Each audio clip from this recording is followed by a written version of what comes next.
Panginoong Hesukristo.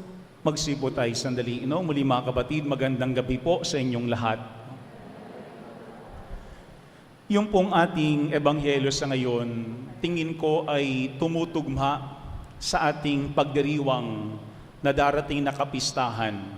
Sapagkat yung pong ating ebanghelyo ay tungkol sa pagpapakain ni Jesus sa libo-libong mga tao. Pero maganda po yung detalye sa hulihang bahagi ng ating ebanghelyo. Ang sabi dito, nang makita ng mga tao ang kababalaghang ginawa ni Jesus, sinabi nila, tunay na ito ang propetang paririto sa sanlibutan. Nakita ng mga tao ang kababalaghang ginawa ni Jesus. Bakit mahalaga po yung detalyeng yun sa ating ebanghelyo? Kasi merong ibang mga tao ang sinasabi, yung pong ating ebanghelyo, wala naman talagang nangyaring milagro. Wala talagang nangyaring kababalaghan. Ang sinasabi ng ilan, ang talagang naganap lamang dyan ay sharing, pagbabahagi. Kung saan yung mga tao na antig ang kanilang kalooban nang sila nakikinig kay Jesus. Kaya yung kanilang mga pinagkakatago-tagong baon na pagkain ay kanilang sinimulang ibahagi sa kanilang kapwa. Mga kapatid, hindi po sharing ang nangyari sa ating ebanghelyo.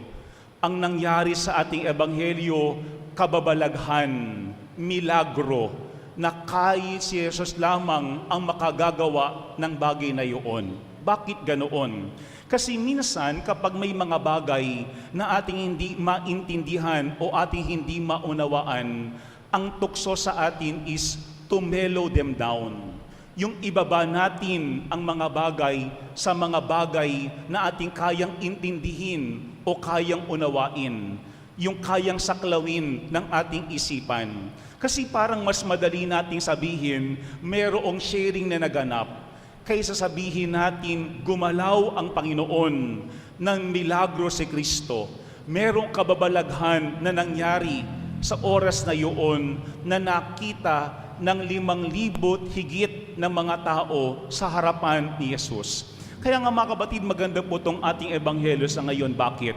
Sapagkat sa taong ito ay pinagdiriwang po natin bilang simbahan ang ika-25 taon ng ating parokya. Yung 25 taong yun, mahaba-haba. Hindi yun biro. Maraming paring dumaan, maraming parokyanong dumaan, maraming karanasan kayong naranasan bilang isang parokya, bilang isang pamayanan.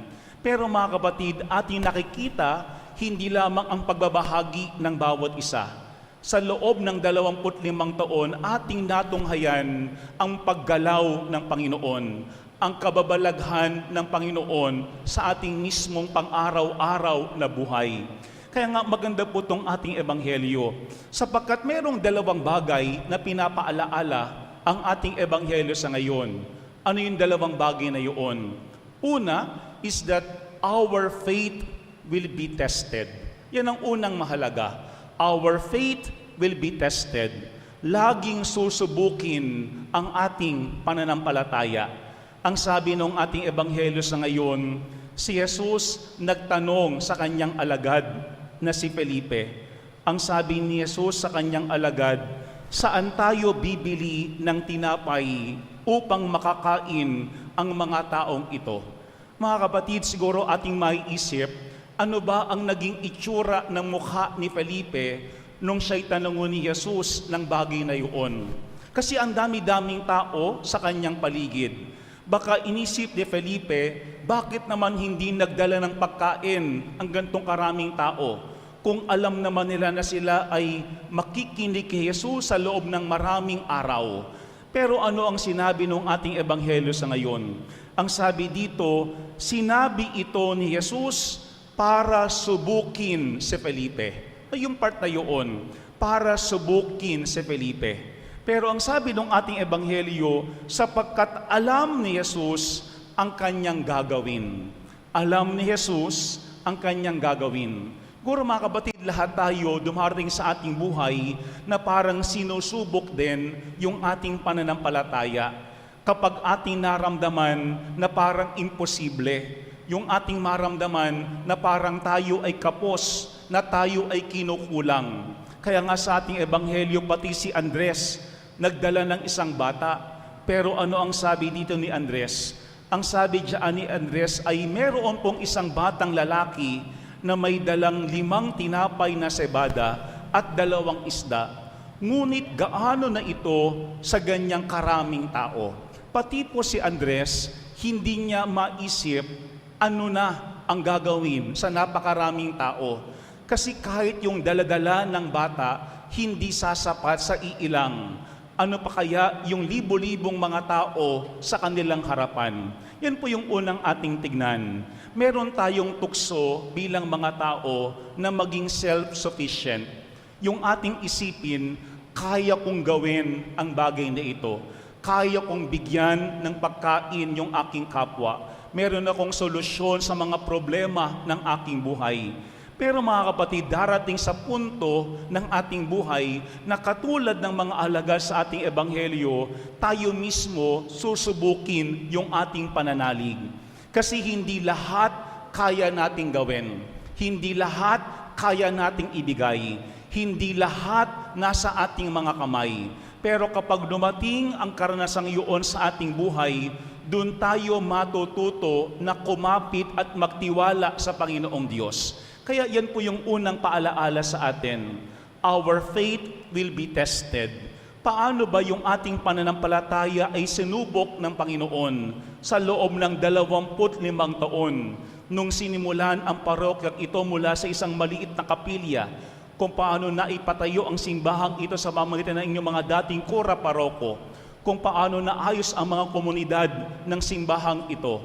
Kung tayo lamang walang mangyayari, kung tayo lamang hindi yan magkakaroon ng katuparan, kung tayo lamang papalpak at magkakawatak-watak.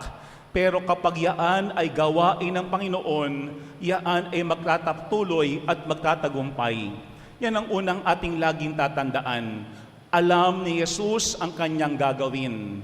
Madalas tayo ang hindi nakakaalam paano mangyayari ang maraming bagay. Pero kapag dumating sa punto na tayo mismo ay natataranta at nawawalan tayo ng kapayapaan, katulad ng mga alagad, ating ipasa ang lahat kay Jesus. Sapagkat si Jesus, alam niya ang kanyang gagawin at ang lahat ay kaya niyang gawin. Yan ang unang paalaala sa atin. Susubukin lagi ang ating pananampalataya kahit tayo ay alagad.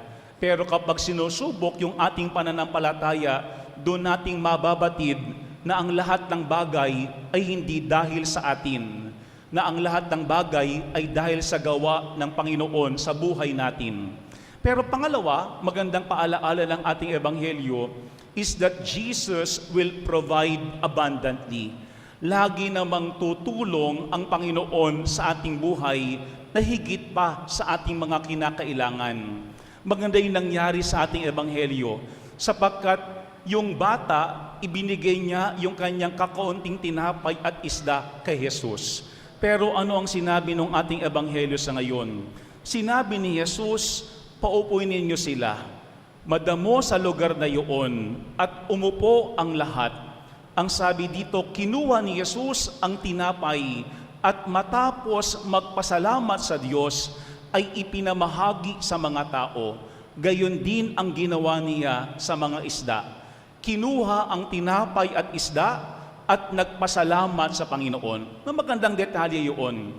Ano man meron tayo, maliit man o marami, ating ipagpasalamat yaan sa Panginoon. Kasi ang lahat ng yaan ay biyaya sa Diyos. Yung 25 taon ng parokyang ito, punong-puno yaan ng biyaya. Kaya tayo nandirito para tayo magpasalamat sa Panginoong Diyos. Pero ang simula ng milagro ng himala ay kapag tayo ay handang magpasalamat sa Panginoon. Kaya nga ang sabi ng ating ebanghelyo, pagkatapos siya magpasalamat sa Diyos, ipinamahagi niya ang tinapay at ang isda sa mga tao. Binigyan ang lahat hanggat sa gusto nila. No, yung pong part na yun, hanggat sa gusto nila. Yung kanina, mga takot na alagad, ngayon, yung mga alagad ang nagbabahagi sa libo-libong mga tao.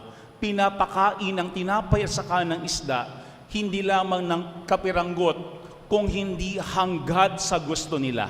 Pero ito po yung nakakabigla sa ating ebanghelyo. Si Jesus, inutusan niya yung kanyang mga alagad na kunin ang mga lumabis. Kunin ang lumabis. At ang sabi ng ating ebanghelyo, gayon ang ginawa nila at nakapuno sila ng 12 bakol. 12 bakol.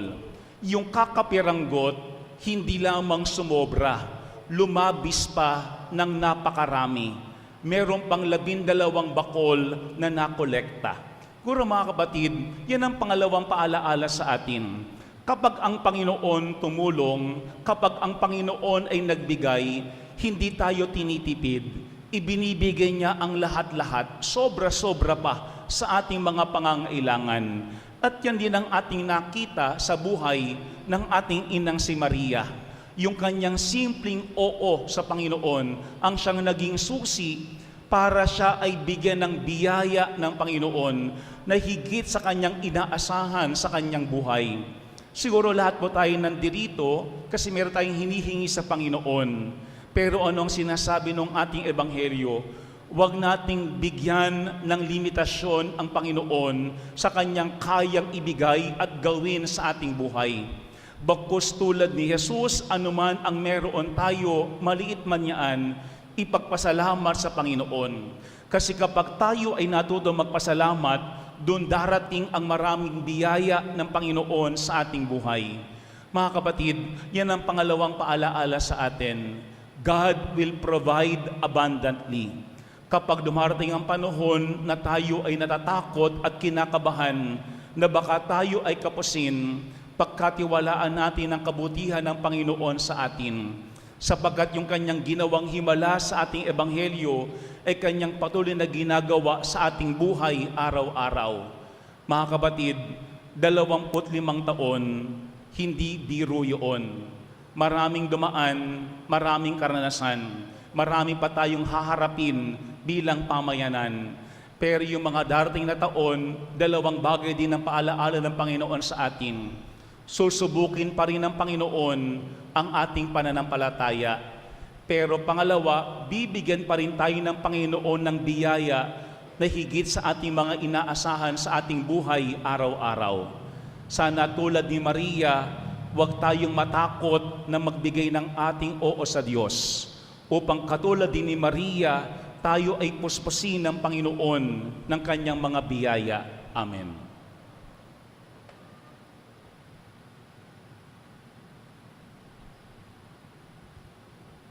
Magsitayo po ang lahat.